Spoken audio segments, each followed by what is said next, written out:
जय श्री कृष्ण, राधे कृष्ण। ओम नमो भगवते वासुदेवाय। पूर्व श्लोक में भगवान ने कहा कि दुष्कृति पुरुष मेरे शरण नहीं होते, तो फिर शरण कौन होते? इसको आगे के श्लोक में बताते हैं। सुकृति पवित्र आत्मा मनुष्य अर्थात भगवत संबंधी काम करने वाले मनुष्य चार प्रकार के होते हैं। ये चारों मनुष्य मेरा भजन करते हैं अर्थात स्वयं मेरे शरण होते हैं। पूर्व श्लोक में दुष्कृति पद से भगवान में न लगने वाले मनुष्यों की बात आई थी। अब यहाँ सुकृति पद से भगवान में लगने वाले मनुष्यों की बात करते हैं। ये सुकृति मनुष्य शास्त्रीय साकाम पुण्य कर्म करने वाले नहीं है, प्रत्युत भगवान से अपना संबंध जोड़कर भगवत संबंधी कर्म करने वाले। सुकृति मनुष्य दो प्रकार के होते हैं, एक तो यज्ञ दान तप आदि और वर्ण आश्रम के शास्त्रीय कर्म भगवान के लिए करते हैं अथवा उनको भगवान के अर्पण करते हैं, और दूसरे भगवान नाम का जप तथा कीर्तन करना, भगवान की लीला सुनाना तथा कहना आदि के लोग भगवत संबंधी कर्म करते हैं। जिनकी रुचि भगवान में हो गई है वे ही भाग्यशाली है, वे ही श्रेष्ठ है और वे ही मनुष्य कहलाने योग्य है। वह रुचि चाहे किसी पूर्व पुण्य से हो गई हो, चाहे आफत के समय दूसरों का सहारा छूट जाने से हो गई हो, चाहे किसी विश्वसनीय मनुष्य के द्वारा समय पर धोखा देने से हो गई हो, चाहे सत्संग स्वाध्याय अथवा विचार आदि से हो गई हो, किसी भी कारण से भगवान में रुचि होने से वे सभी सुकृति मनुष्य हैं। जब भगवान की तरफ रुचि हो जाए वही पवित्र दिन है, वही निर्मल समय है और वही संपत्ति है।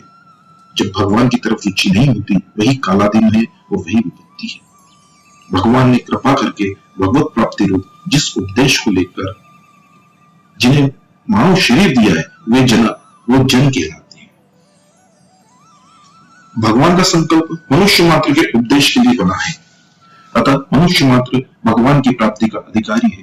तात्पर्य है कि उस संकल्प में भगवान ने मनुष्य को अपने उद्धार की स्वतंत्रता दी है, जो कि अन्य प्राणियों को नहीं मिलती, क्योंकि वे भोग योनियां हैं और यह मानव शरीर कर्म योनि है।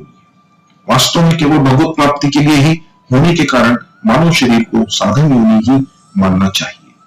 इसलिए इस स्वतंत्रता का सदुपयोग करके मनुष्य शास्त्र निषिद्ध कर्मों को छोड़कर अगर भगवत प्राप्ति के लिए ही लग जाए तो उसको भगवत कृपा से अनायास ही भगवत प्राप्ति हो सकती है।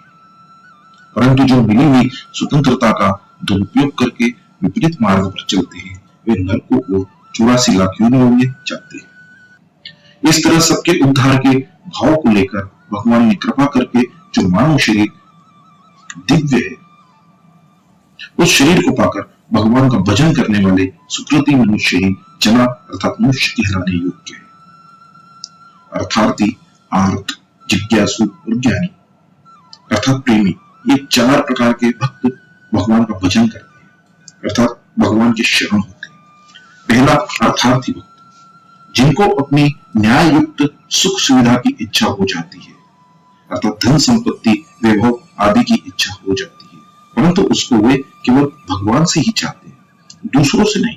ऐसे भक्त अर्थार्थी भक्त कहलाते हैं।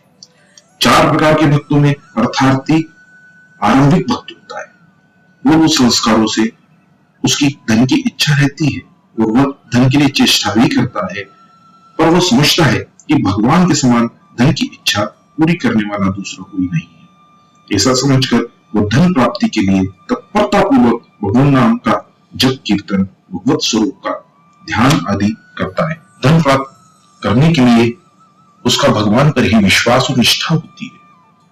जिसको धन की इच्छा तो है पर उसकी प्राप्ति के लिए वह सांसारिक उपायों का सहारा लेता है और कभी धन के लिए भगवान को भी याद कर लेता है। वह केवल अर्थार्थी अर्थात अर्थ का भक्त है, भगवान का भक्त नहीं है, कारण कि उसमें धन की इच्छा ही मुख्य है। परंतु जिसमें भगवान के संबंध की मुख्यता है वह क्रमशः भगवान की तरफ ही बढ़ता चला जाता है। भगवान में लगे रहने से उसकी धन की इच्छा बहुत कम हो जाती है और समय पाकर मिट भी जाती है। यही भगवान का अर्थार्थी भक्त है। इसमें मुख्यतः ध्रुव जी का नाम लिया जाता है। एक दिन बालक ध्रुव के मन में राजा की गोद में बैठने की इच्छा हुई, पर छोटी माँ ने बैठने नहीं दिया। उसने ध्रुव से कहा कि तूने भजन नहीं किया है, तू अभागा है और अभागिन के यहाँ तूने जन्म लिया है, अतः तू राजा की गोद में बैठने का अधिकारी नहीं है। ध्रुव ने छोटी माँ की कही हुई सभी बातें अपने माँ से कह दी। माँ ने कहा कि बेटा तेरी छोटी माँ ने ठीक ही कहा है, क्योंकि भजन न तूने किया है न मैंने किया है। इस पर ध्रुव ने माँ से कहा कि माँ, अब तो मैं भजन ही करूंगा। ऐसा कहकर वे भगवत भजन करने के लिए घर से निकल पड़े और माँ ने भी बड़ी हिम्मत करके ध्रुव को जंगल में जाने की आज्ञा दी। रास्ते में जाते हुए नारद जी महाराज मिल गए। नारद जी ने ध्रुव से कहा कि अरे भोले बालक, तू अकेला कहाँ जा रहा है? यूं भगवान जल्दी थोड़े ही मिलते हैं, तू जंगल में कहाँ रहेगा? वहां तो बड़े बड़े जंगली जानवर हैं, वे तेरे को खा जाएंगे। माँ, तेरी माँ थोड़ी ही बैठी है, तू मेरे साथ चल। राजा मेरी बात मानेंगे, मैं तेरा और तेरी माँ का प्रबंध करवा दूंगा। नारद जी की बातों को सुनकर ध्रुव की भगवत जन में और दृढ़ता हो गई कि देखो, भगवान की तरफ चलने से नारद जी भी इतनी बात कहते हैं, अब ये मेरे को घर चलने के लिए कहते हैं, पर पहले ये कहां गए थे? ध्रुव ने नारद जी से कहा, महाराज, मैं तो अब भगवान का ही भजन करूंगा। ध्रुव जी का ऐसा दृढ़ निश्चय देखकर नारद जी ने उनको 12 मंत्र ओम नमो भगवते वासुदेव दिया और चतुर्भुज भगवान विष्णु का ध्यान बताकर मधुवन में जाकर भजन करने की आज्ञा दी। ध्रुव जी ने मधुवन में जाकर ऐसी निष्ठा से भजन किया कि उनकी निष्ठा को देखकर 6 महीने की अवधि के भीतर भगवान ध्रुव के सामने प्रकट हो गए। भगवान ने ध्रुव जी को राजगद्दी का वरदान दिया, पर इस वरदान से ध्रुव जी विशेष राजी नहीं हुए। भजन से अंतकरण शुद्ध होने के कारण उनको धन राज्य के लिए भगवान की तरफ चलने में बड़ी लज्जा हुई कि मैंने बड़ी भारी गलती की।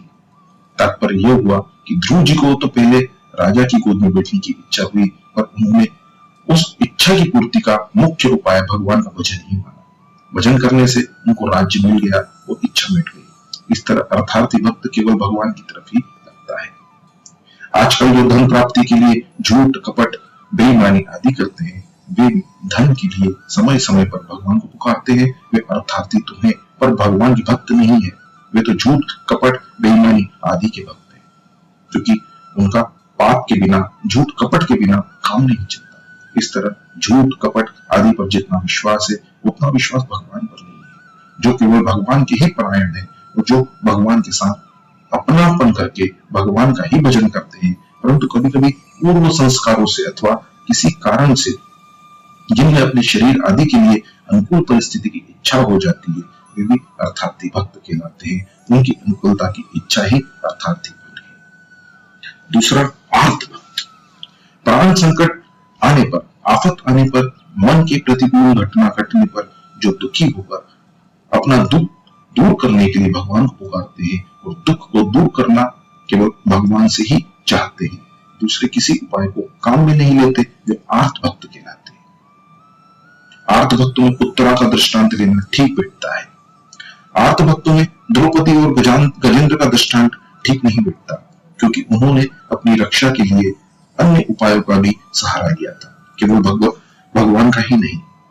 जब तक अपना दुख दूर करने के लिए अन्य उपायों का सहारा रहता है, अन्य उपायों की तरफ वृत्ति रहती है, तब तक वे अनन्य भक्त नहीं है और तभी तक उन पर कष्ट आता है।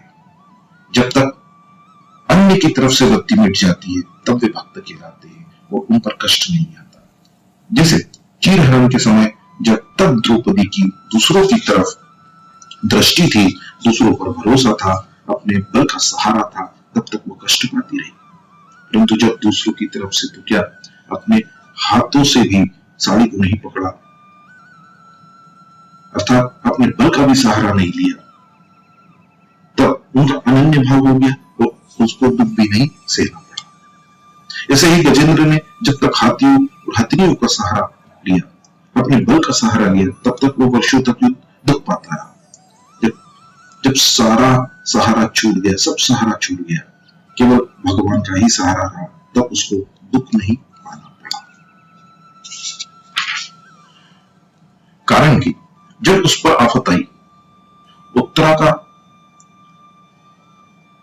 आर्त भक्तों में उत्तरा का दृष्टांत लेना ही ठीक बैठता है। कारण कि जब उस पर आफत आई, तब उसने भगवान के सिवाय अन्य किसी भी उपाय का सहारा नहीं लिया, अन्य उपायों की तरफ उसकी दृष्टि ही नहीं गई, उसने केवल भगवान का ही सहारा लिया।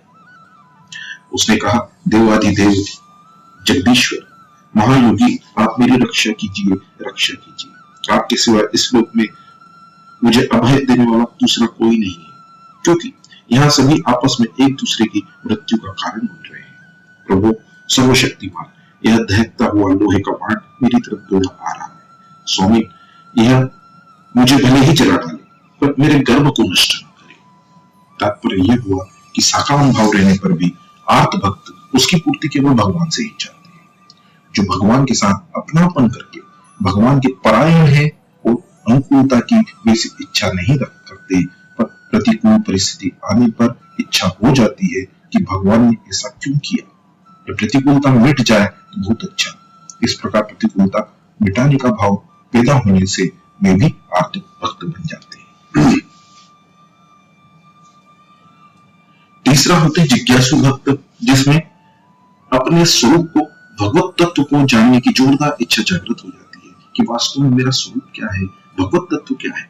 इस प्रकार तत्व को जानने के लिए शास्त्र, गुरु अथवा पुरुषार्थ, श्रवण, मनन, निधिध्यासन आदि उपायों का भी आश्रय न रखते हुए केवल भगवान के आश्रित होकर उस तत्व को केवल भगवान से ही जो जानना चाहते हैं, वे जिज्ञासु भक्त कहलाते हैं। जिज्ञासु भक्त वही होता है जिसका जिज्ञास से केवल भगवत तत्व व उपाय केवल भगवत भक्ति ही होती है, अर्थात उपेय और उपाय में अनन्यता होती है।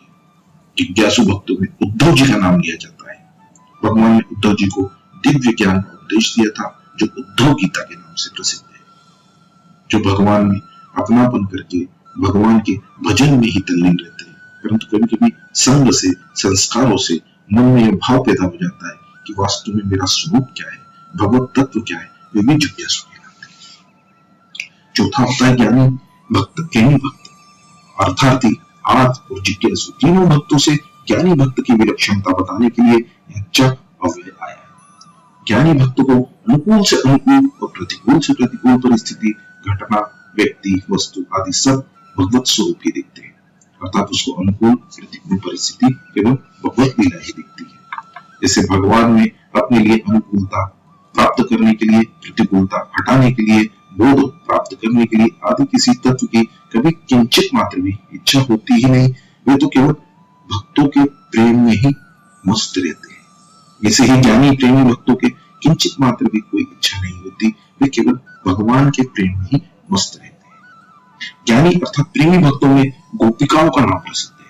देवर्षि नारद जी ने भी यह कहकर गोपियों को प्रेमी भक्तों का आदर्श माना है, कारण कि गोपियों ने अपने सुख का सर्वथा त्याग किया था। प्रियतम भगवान का सुख ही उनका सुख था। यह एक बात समझने की है कि धन की इच्छा, दुख दूर करने की इच्छा और जिज्ञासा पूर्ति की इच्छा को लेकर जो भगवान की तरफ लगते हैं, उनमें तो भगवान का प्रेम जागृत हो जाता है और वे भक्त कहलाते हैं। परंतु जिनकी यह भावना रहती है कि अन्य उपायों से धन मिल सकता है, दुख दूर हो सकता है, जिज्ञासा पूरी हो सकती है, उनका भगवान के साथ संबंध न होने से उनमें प्रेम जागृत नहीं होता और उनकी भक्त संज्ञा नहीं होती। संतों की वाणी में आता है कि प्रेम तो केवल भगवान ही करते हैं, भक्त केवल भगवान में अपनापन करता है, कारण कि प्रेम वही करता है जिसे कभी किसी से कुछ भी लेना देना नहीं है। भगवान ने जीव मात्र के प्रति अपने आप को सर्वथा अर्पित कर रखा है। वो जीव ने कभी कुछ भी प्राप्त करने की इच्छा की कोई संभावना ही नहीं रखी है। जीव से कुछ भी प्राप्त करने की इच्छा की कोई संभावना नहीं रखी, इसलिए भगवान ही वास्तव में प्रेम करते हैं। जीव को भगवान की आवश्यकता है, इसलिए जीव भगवान से अपनापन ही करता है।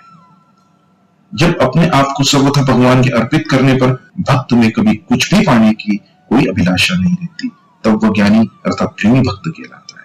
अपने आप को सर्वथा भगवान के अर्पित कर देने से उस भक्त की सत्ता भगवान से किंचित मात्र भी अलग नहीं रहती, प्रत्युत उसकी जगह केवल भगवान की सत्ता ही रह जाती है। विशेष बात एक है कि 4 लड़के खेल रहे हैं। इतने में उनके पिताजी 4 आम लेकर आए। उनको देखते ही एक लड़का आम मांगने लग गया और एक लड़का आम लेने के लिए रो पड़ा। पिताजी ने उन दोनों को एक एक आम दे दिया। तीसरा लड़का न रोता है न मांगता है, केवल आम की तरफ देखता है। और चौथा लड़का आम की तरफ न देखकर जैसे पहले खेल रहा था वैसे ही मस्ती से खेल रहा है। उन दोनों को भी पिताजी ने एक एक आम दे दिया। इस प्रकार चारों ही लड़कों को आम मिला है। यहाँ आम मांगने वाला लड़का अर्थार्थी है, रोने वाला लड़का आर्थ है, केवल आम की तरफ देखने वाला जिज्ञासु है और आम की परवाह न करके खेल में लगे रहने वाला का ज्ञानी है। ऐसे ही अर्थार्थी भक्त भगवान से अनुकूलता मांगता है, आर्थ भक्त भगवान से प्रतिकूलता दूर करना चाहता है, जिज्ञासु भक्त भगवान को जानना चाहता है और ज्ञानी भक्त तब प्रेमी भक्त भगवान से कुछ भी नहीं चाहता। अर्थार्थी, आर्त, जिज्ञासु और ज्ञानी ये चारों ही भक्त भगवाननिष्ठ है, अतः इनको योग भ्रष्ट पुरुष में नहीं लिया जा सकता। ऐसे ही अर्थार्थी और आर्त ये दोनों सकाम पुरुषों से अलग हैं, क्योंकि इन दोनों भक्तों में भगवान का मुख्य आश्रय है। सकाम पुरुष कामना पूर्ति में ही लगे रहने के कारण हत ज्ञान है, इसलिए इनको आसुरी संपत्ति वाले पुरुषों में लिया गया है। यद्यपि अर्थार्थी आदि भक्तों में जो कुछ न्यूनाधिकता है वह कामना के ही कारण है, परंतु कामना होते हुए भी वे हत ज्ञाना नहीं है। उनको तो भगवान ने सुकृतिन और उदारा कहा है। जो भगवान के ही शरण होते हैं उनमें सकाम भाव भी हो सकता है, परंतु उनमें मुख्यतः भगवाननिष्ठ होने की ही होती है, इसलिए उनकी भगवान के साथ जितनी जितनी घनिष्ठता होती जाती है उतना उतना ही वे सकाम भाव मिटता जाता है, वो विलक्षणता आती जाती है। इसलिए उनको भगवान ने उदारा कहा है और ज्ञानी भक्त को अपना स्वरूप बताया है। भगवान के साथ अपनापन मानने के समान दूसरा कोई साधन नहीं है, कोई योग्यता नहीं है, कोई बल नहीं है, कोई अधिकारिता नहीं है। भगवान का प्राणी पर अपनापन सदा से है और सदा ही रहेगा। उस अपनेपन को केवल प्राणी ही भूला है और उसने भूल से संसार के साथ अपनापन मान लिया है। अतः इस भूल से किए हुए अपनेपन को हटाना है और प्रभु के साथ जो स्वतः सिद्ध अपनापन है उसको मानना है। प्रभु को अपना मानने में मन, बुद्धि आदि किसी की सहायता नहीं लेनी पड़ती, जबकि दूसरे साधनों में मन, बुद्धि आदि की सहायता लेनी पड़ती है। भगवान के साथ अपनापन होने पर अर्थात मैं केवल भगवान का ही हूँ और केवल भगवान ही मेरे ऐसा दृढ़ता से मान लेने पर साधक भक्त को अपने कहलाने वाले अंतकरण में भावों की, गुणों की कमी भी दिख सकती है, पर भगवान के साथ अपनापन होने से वह टिकेगी नहीं। दूसरी बात, साधक भक्तों में कुछ गुणों की कमी रहने पर भी भगवान की दृष्टि केवल अपने पर ही जाती है, गुणों की कमी पर नहीं। कारण कि भगवान के साथ हमारा जो अपनापन है वो वास्तविक है। भगवान का अपनापन तो दुष्ट से दुष्ट मनुष्य पर भी वैसा ही है। इसलिए 16वें अध्याय में आसुरी प्रकृति वालों का वर्णन करते हुए भगवान कहते हैं कि क्रूर द्वेष करने वाले नराधम दुष्टों को मैं आसुरी योनियों में गिराता हूं। इस प्रकार भगवान उनको आसुरी योनियों में गिराकर शुद्ध करते हैं। जैसे माता अपने बच्चे को स्नान कराती है तो उसकी सम्मति नहीं लेती, ऐसे ही उनको शुद्ध करने के लिए भगवान उनकी सम्मति नहीं लेते, क्योंकि भगवान का उन पर अपनापन है। भगवान के साथ अपनापन का संबंध पहले से ही है, फिर भी कोई कामना उत्पन्न हो जाती है तो भक्त का भगवान के साथ अपनेपन का संबंध मुख्य होता है और कामना गौण होती है। इस दृष्टि से ये भक्त पहली श्रेणी के हैं। भगवान का संबंध तो पहले से ही है, पर समय समय पर कामना उत्पन्न हो जाती है जिसकी पूर्ति दूसरों से चाहते हैं। जब दूसरों से कामना की पूर्ति नहीं होती तब अंत में भगवान से चाहते हैं। इस तरह अनन्यता की कमी होने के कारण ये भक्त दूसरी श्रेणी के हैं। जहाँ केवल कामना पूर्ति के लिए ही भगवान के साथ अपनेपन का संबंध किया जाए वहां कामना मुख्य होती है, भगवान का संबंध गौण होता है। इस दृष्टि से भक्त तीसरी श्रेणी के हैं। कामना दो प्रकार की होती है, पारमार्थिक और लौकिक। पारमार्थिक कामना दो तरह की होती है, मुक्ति कल्याण की और दूसरी भक्ति भगवत प्रेम की। जो मुक्ति की कामना है उसमें तत्व को जानने की इच्छा होती है, जैसे जिज्ञासा कहते हैं। यह जिज्ञासा जिसमें होती है वह जिज्ञासु होता है। गहरा विचार किया गया जिज्ञासा कामना नहीं है, क्योंकि वह अपने स्वरूप को अर्थात तत्व को जानना चाहता है जो वास्तव में उसकी आवश्यकता है। आवश्यकता उसको कहते हैं जो जरूर पूरी होती है और पूरी होने पर फिर दूसरी आवश्यकता पैदा नहीं होती। कामना वह होती है जो कभी पूरी नहीं होती। एक कामना पूरी होने पर फिर दूसरी कामना पैदा हो जाती है। जैसे धन की कामना हुई, जितना धन चाहता है उतना मिल जाए तो फिर और अधिक धन की कामना होती है। धन की तरह ही मान बढ़ाई की, जीने की, भोग की, निरोगिता की, यश कीर्ति की, स्त्री पुरुष की आदि आदि उत्पत्ति विनाशील वस्तुओं की कामना होती है। यह धन आदि वस्तुएं अपनी नहीं है, क्योंकि इनमें से कोई भी वस्तु स्वयं तक नहीं पहुंचती। इनकी कामना पूर्ति केवल शरीर और नाम तक ही पहुंचती है। कामना असत विषय की होती है। कामना पूर्ति के बाद फिर और कामना पैदा हो जाती है। इस प्रकार आपूर्ति ही बाकी रह जाती है। अतः कामना त्याज्य है, क्योंकि ये चीजें तो रहेंगी नहीं और उनकी पूर्ति के लिए की गई हुई कामना और प्रयत्न ये दोनों निष्फल रहेंगे। यह आवश्यकता सब विषय की होती है। दूसरी कामना प्रभु प्रेम प्राप्ति की होती है। उनको प्राप्ति तो कहते हैं, पर वास्तव में वो प्राप्ति अपने लिए नहीं होती, प्रभु के लिए होती है। उसमें अपना किंचित मात्र भी प्रयोजन नहीं रहता, प्रभु के समर्पित होने का ही प्रयोजन रहता है। प्रेमी तो अपने आप को प्रभु के समर्पित कर देता है, जो कि उसी का अंश है। मुक्ति की अपेक्षा भक्ति की कामना श्रेष्ठ है, क्योंकि मुक्ति में स्वयं मुक्त होना चाहता है और भक्ति में भगवान के समर्पित होना चाहता है। तात्पर्य है कि मुक्ति में लेने की इच्छा और भक्ति में देने की इच्छा रहती है। इसलिए मुक्ति में तो सूक्ष्म अहम रहता है और भक्ति में अहम बिल्कुल नहीं रहता। उपयुक्त दोनों ही पारमार्थिक कामना वास्तव में कामना नहीं है। दूसरी लौकिक कामना। लौकिक कामना भी दो तरह की होती है, सुख प्राप्त करने की और दुख दूर करने की। शरीर को आराम मिले, जीते जी मेरा आदर सत्कार होता है और मरने के बाद मेरा नाम अमर हो जाए, मेरा स्मारक बन जाए, कोई ग्रंथ बना दे जिसको लोग देखते रहें, पढ़ते रहें और यह जान जाए ये कोई विलक्षण पुरुष हुआ है।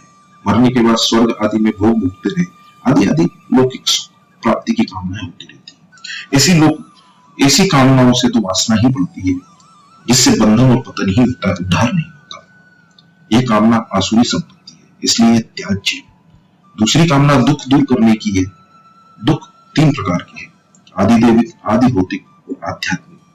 अतिवृष्टि, अनावृष्टि, सर्दी, गर्मी, वायु आदि से जो दुख होता है उसको आदिदैविक कहते हैं। यह दुख देवताओं के अधिकार से ही होता है। सिंह, सांप, चोर आदि प्राणियों से जो दुख होता है उसको आदि भौतिक कहते हैं। शरीर और अंतकरण को लेकर जो दुख होता है वह आध्यात्मिक होता है। आध्यात्मिक दुख दो प्रकार के हैं, आदि और व्याधि। मन की चिंता आदि है और शरीर का रोग व्याधि है। आदि भी दो प्रकार की होती है, पहला पागलपन, दूसरी चिंता, शोक, भय, उद्वेग आदि।